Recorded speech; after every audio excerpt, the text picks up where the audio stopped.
मुग्धा और उसकी सास के बीच पूरा समय सास के किसी न किसी काम को लेकर मतभेद चलते ही रहते हैं। बहू, ओ बहू, जरा चाय बना दे। मुग्धा चाय लेकर आती है। ये लीजिए, और कुछ चाहिए? अरे नहीं, बस चाय पीने का मन था। जाओ, तुम दूसरा काम करो। चाय पीने के थोड़ी देर बाद सास दोबारा मुग्धा को आवाज लगाती है। अरे बहू रे, आओ बहू, जरा हलवा तो बना दे, मीठा खाने को मन हो रहा है।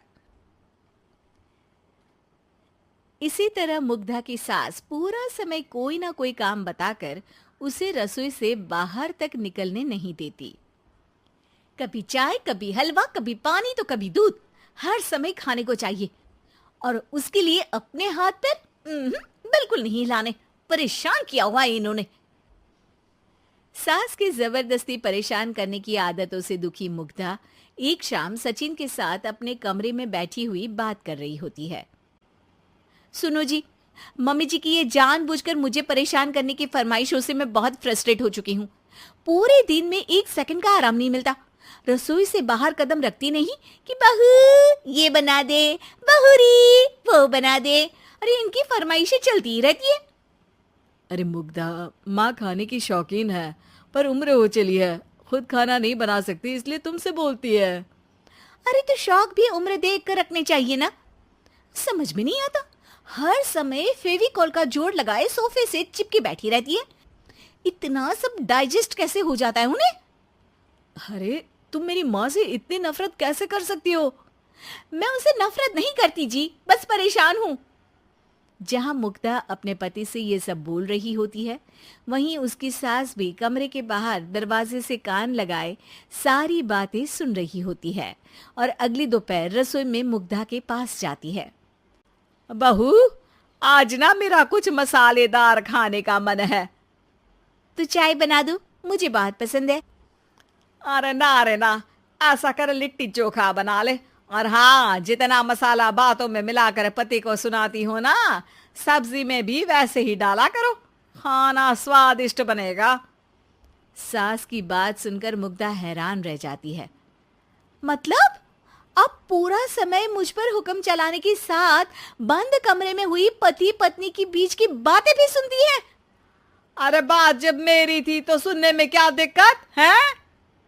ये कहकर सास वहां से चली जाती है। अरे अब तो हद पार हो गई, इस तरह से तो ये मेरा जीना मुश्किल कर देंगी। मुग्धा सास की हरकतों से परेशान उसका हल सोचने लगती है और इसी तरह कुछ दिन बीत जाते हैं, जिसमें सास का जन्मदिन आता है। मुग्धा बहुत खुशी के साथ अपनी सास को एंड्रॉयड मोबाइल गिफ्ट करती है। मम्मी, आपको सबसे बात करने के लिए बहुत दिक्कत होती है ना, कभी सचिन तो कभी मुझे बोलना पड़ता है, पर इस मोबाइल से आपको कोई दिक्कत नहीं होगी। एक जगह बैठे बैठे बहुत कुछ कर सकती हैं अब आप। मोबाइल देख सासू माँ खुश हो जाती है, पर उसे इस्तेमाल करना तो आता नहीं, इसलिए साइड में रख देती है। जिसे देख मुग्धा घर का सारा काम छोड़ मोबाइल सेट कर सास को इस्तेमाल करना सिखाने लगती है, जिसके बाद अब सास पूरा समय मोबाइल में ही लगी रहती है। हाय, जब से मम्मी को मोबाइल मिला है मेरी लाइफ में कितनी शांति आई है। अच्छा है, इसी तरह बिजी रहे तो मैं भी सुकून की जिंदगी जी पाऊंगी। अब मुग्धा जब मन करे काम करना, जैसा चाहे वैसा खाना बनाकर खाना, पूरा समय रिलैक्स और खुश रहने लगती है। क्या बात है, आजकल तुम बहुत चहक रही हो। अरे मम्मी जी से छुटकारा जो मिला है, अब ना फरमाइशें ना छुप छुप कर बातें सुनना। अच्छा, तो मोबाइल गिफ्ट करने की ये स्कीम थी। इसी तरह दिन बीतते हैं और अब मोबाइल पर लगी सास फरमाइशों की जगह सवालों के लिए बहू को आवाजें लगाना शुरू कर देती है। अरे बहू सुन तो, देख जरा किसी का फोन क्यों नहीं मिल रहा? रिचार्ज खत्म हो गया है, पर अभी 4 दिन पहले ही तो मैंने किया था, इतनी जल्दी कैसे खत्म हो गया? अरे मैंने कल तेरी कनाडा वाली मौसी सास से 3 घंटे बात की थी ना। क्या? इतना महंगा तो मोबाइल भी नहीं आया जितना महंगा इसका रिचार्ज पड़ रहा है। इसके बाद तो जैसे मुग्धा के दिन के 24 घंटे में से 20 घंटे सास के पास उनके मोबाइल रिलेटेड प्रॉब्लम सॉल्व करने की ड्यूटी ही बन जाती है। अरे मुग्धा, ये मोबाइल में अचानक तेरी मौसी सास की शक्ल क्यों दिखने लगी? और ये तो हिल भी रही है।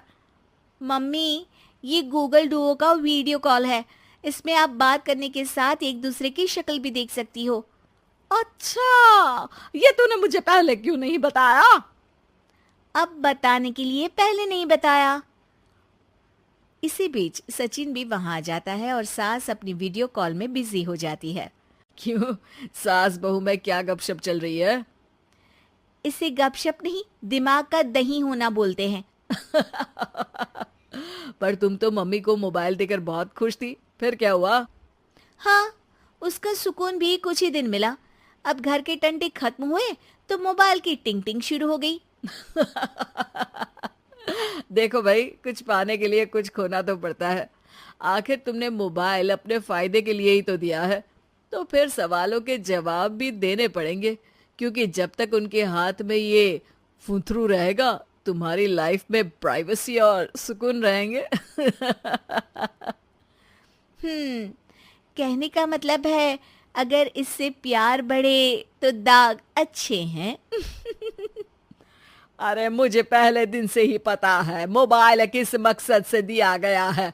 भूलो मत, इससे पहले मैं बातें ही सुनती थी। सास की ये बात सुनकर मुग्धा शॉक में और सचिन हंसता रह जाता है।